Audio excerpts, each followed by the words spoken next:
Morning, going for a drive to get the car cleaned up.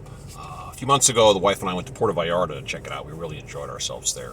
And next month, we're going to a town called Tulum, which is south of Cancun on the Caribbean side. We're going to give that place a whirl.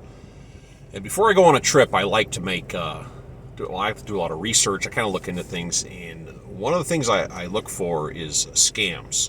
Every place has got its scams against tourists and stuff. And the Puerto Vallarta scams were kind of mild. There weren't many to them. One that stands out was the Botanical Garden discount tickets. The Botanical Garden is a beautiful place south of Puerto Vallarta. It was really nice. I'm not even into plants, and I liked it. But there's people running around Puerto Vallarta selling discount tickets. Well, there are no tickets to get in. It's free. So it's just one of the little mild things. So I started digging into the Tulum thing, and a couple things stood out. The town is much smaller, not as much going on there, which is kind of what we're looking for this time.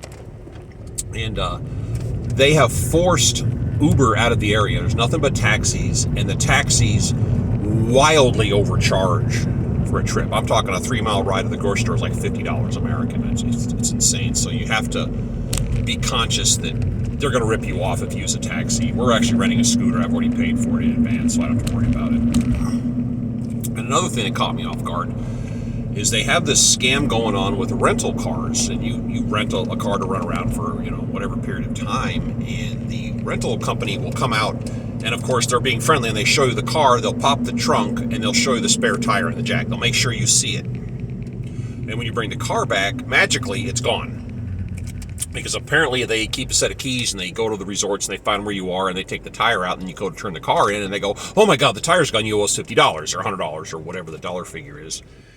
And then you have to pay it, and you leave, and then of course the guy in the back room comes out and puts the tire back in the car. I mean, that's just their little scam they do against tourists down there. So something to think of if you rent a car in Tulum.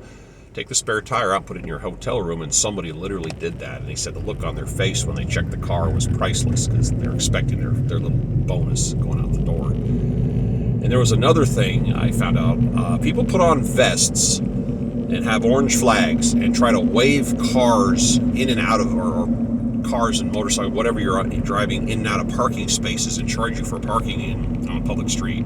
They act like there's some kind of authority, or they put up these little fake roadblocks. And the person that was talking about this said the only way you can tell the difference is they'll have some kind of an actual booth. They just won't be standing there, but they dress up all official looking and try to say you have to pay for this and pay for that. So just it's something to think about.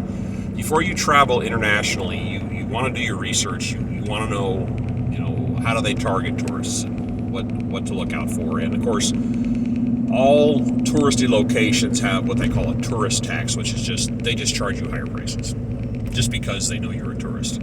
So you need to ask the price tags in advance on purchases and restaurants and taxis, because a lot of places don't actually advertise the price until, of course, you're done, and then they come up with whatever number they want to come up with. Also, if you get an actual bill from a restaurant, look on there, it's itemized, and occasionally there'll just be a big dollar figure on there that's itemized to nothing, or it's written in a word you can't understand. Just got to watch out for that.